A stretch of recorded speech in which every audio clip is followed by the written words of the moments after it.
Welcome back to another video. Today we're back with another hike. I brought a kebab that I'm going to eat before I get on the way. It's been a while since I've been on my last hike, so I thought this would be pretty good. Today we're back in the Waitakere ranges. We're going to go to the upper Nihotupu Walk to the upper Nihotupu Dam. Say it's around 40 minutes. I do believe it's like a 3-kilometer hike back and forth. So I'm pretty excited. I'm going to eat my kebab and yeah, I'll record the hike on the way. So that kebab was actually really good, and yeah, let's get right into it. It's a little stream on. The weather's a bit cloudy. It was a bit spitting when I did get here, but hopefully it doesn't get into anything too bad. With most Waitakere ranges, when you first get in, you have to do a brush, inspect, and spray. And it's because of a coyote dieback controlled area. I think that there are some trees, specifically coyote trees, that are endangered. I'm not too sure, but they are controlled, and we don't want coyote dieback to go to the coyotes. So you have to scrub your things, spray some stuff, inspect it, and then yeah, stay on the track as much as you can. So it's pretty good to be back on it. Obviously now, there's nothing much coming up for me, so yeah. I will add more videos as I get onto the track. I see the road is a bit muddy with some water pools there and now. I think yesterday was quite rainy and there might be some residue water from yesterday since the water is so saturated. I just hope that it doesn't rain as much. When I did read it on Old Trails, it said it was a moderate track, so nothing too crazy, nothing too easy. The big highlights is that on the way there should be the Piha Dam, which I think I saw before, but this might be another way to approach it, so I'm really looking forward to that. And there are some other waterside views to be seen. And there's not a lot of people. Today is a Monday, so that could be why it's Monday 1 p.m. right now. There were like 3 cars when I went, and then 2 more cars came in later. So should be a nice and peaceful walk, as it typically really is, to be honest. And yeah, I think New Zealand's actually really pretty. Never, growing up here, I never really thought about it, nor did I really enjoy going out. I'm 22, but growing up in high school, I never really got out, got to explore New Zealand. The most is I got to go to Queenstown. I went to Milford Sounds. I did Outward Bound and all that, but even in those moments, I don't really think I understood how beautiful New Zealand is. I saw the Wanaka tree, but I never really, got it. But just even moments like this where just walking down the trails in the Waitakere ranges, it's just really cool. Yeah. No access to lake, no access to reservoir dams. This is a drinking water supply area. I guess the council and people actually get fresh water from the stream. I don't know what stream actually leads up to, but it's really cool. Maybe I can look into it. Wow, look at that waterfall. So we're 10 minutes into the walk. Nice little waterfall flows into the river. Once again, I don't know where that stream comes from. I'm not sure if that stream is connected to the one that we saw last year. It actually might be, because it might come trekking all the way down here. Follow down the water track from the waterfall. There's a grand valley of water here that goes out all the way up there. And the only thought that really comes to my mind looking at this water is how great would it be to kayak down, not the waterfall, but just kayak down this water stream. I have been whitewater rafting and kayaking before, and I absolutely love it. And this water seems like the perfect type of water to be kayaking down. So I don't think you can kayak down this specific one, especially not if it is the drinking water from the river upstairs. But it just suddenly came to my mind that kayaking down this water stream might be very pretty, might be really very peaceful and calm. Oh, there's a caution sign up there. What does it say? Landslide hazard area. The water actually gets led all the way to the dam over there. I'm pretty sure that is the Piha Dam. So all the water all the way from the up from the streams over there goes down the waterfall, comes all the way here, goes to the dam. I don't know if I want to kayak here anymore looking at the dam, but so that is actually where the water comes. That's sort of insane, wow. I wonder what it looked like before the dam was built, if this water reservoir actually got this tall or if it was more landy and it was like a continuous stream of water. I'm guessing it was like that, and the dam kind of flooded the area, and the water level behind the dam did rise up. I guess that is one of the problems with human intervention, you know.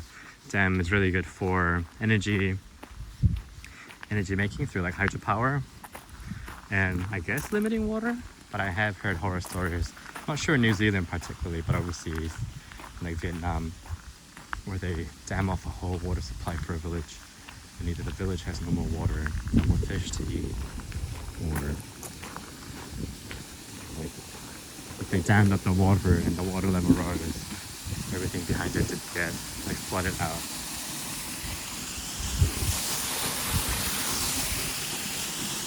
That is my limited knowledge on dams. But either way, this is really pretty, really cute to look at. Not really cute, really peaceful to look at. And I can't wait to actually walk across the dam. There's actually a car coming around here. So I guess this driveway is actually shared, which is quite interesting.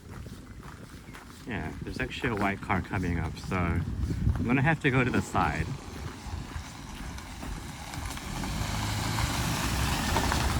It's actually really interesting.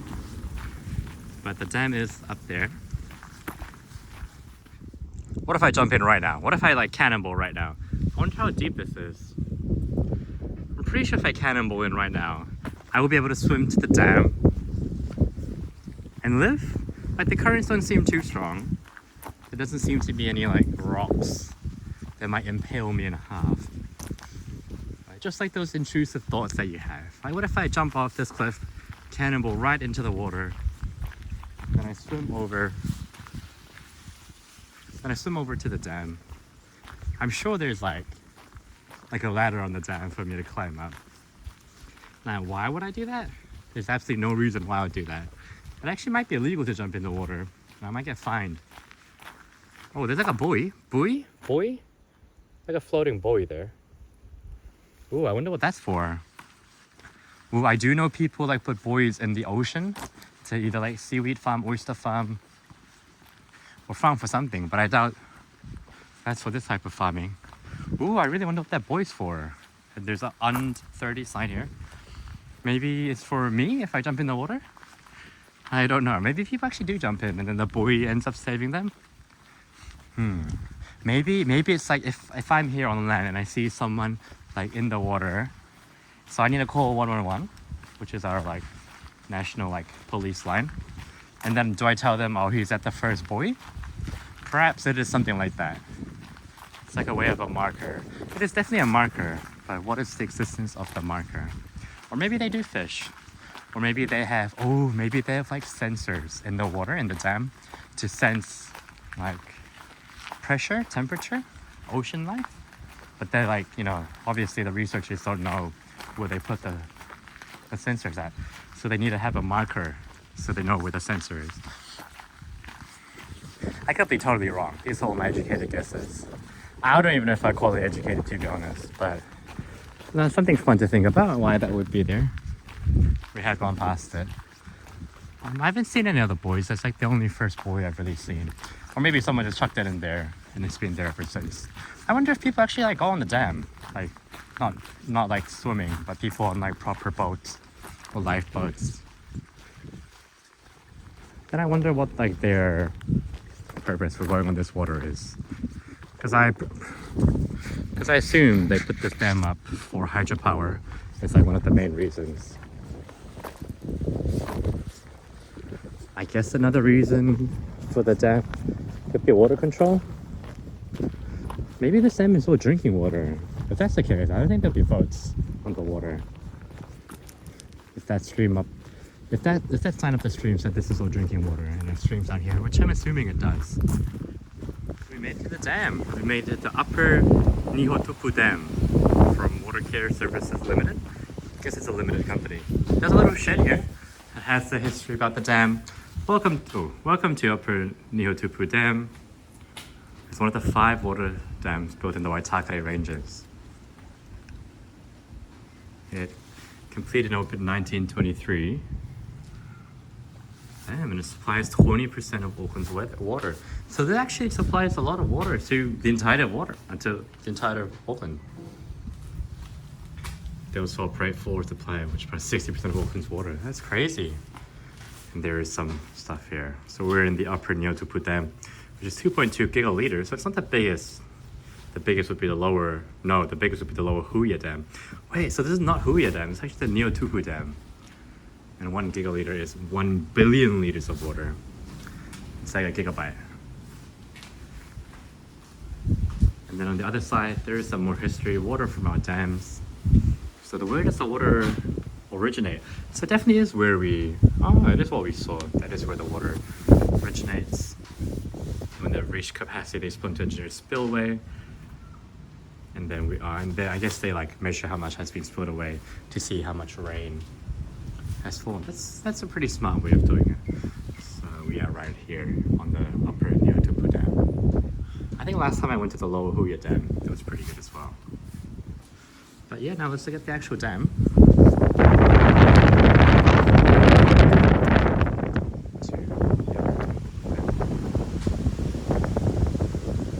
Someone working on it right now. Okay, so definitely what we saw does lead all the way down here. There's the dam. Let's just walk across the dam to see what the weather.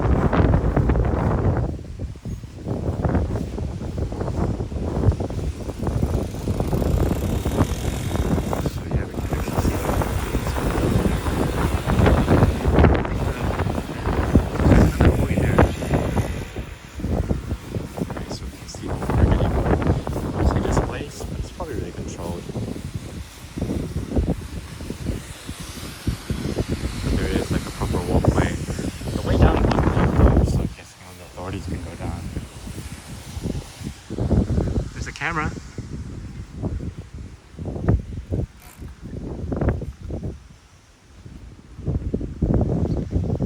That was the dam. I wonder what's... Oh.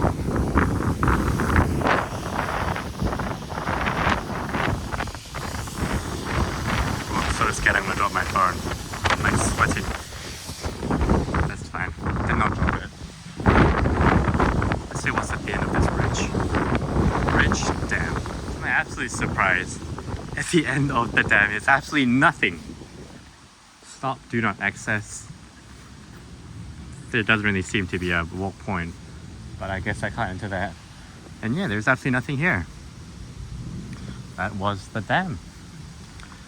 I think this is the halfway mark, so we'll head on back. Wow. Looking at the signage, there's a way back to Piha Road in 40 minutes, so we can go to the picnic area and tramline. And I might as well check out the picnic area and tramline. The picnic area, there's this fenced off area. The fence looks quite new. I guess this is quite close to the cliff. Hopefully they didn't install it because someone fell, but more of it's a precaution. But definitely really pretty. We are at the picnic area. There are 4 benches here. Oh, there's even a barbecue area. Wow, okay. So it's actually like a proper picnic area. There seems to be some sort of rails. Oh, maybe there used to be a rail rod. So there's a bench here, another table here, 2 tables underneath the shed. It seems to be well, I want to say barbecue area. Now that I'm closer to it, it doesn't seem like... It's like a more direction. Maybe if you open that, it becomes barbecue area.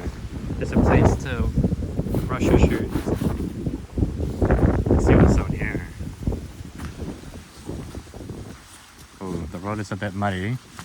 I'm guessing the sun doesn't reach this area as well as the others. There's a giant stop sign. I have a feeling I should not go down there. Stop doing that. I will do the right thing and turn back. So it was actually indeed a railroad. And you can see that it goes down here. They built a fence so you can't get in. That's over there. Operational area. I'm not sure if they actually still use this railroad track or not, but it's really cool to see nonetheless. That is the toilet. So we finished, well, I guess we're halfway, but we did finish walking out from Piha Road to the northern Nihotupu Dam.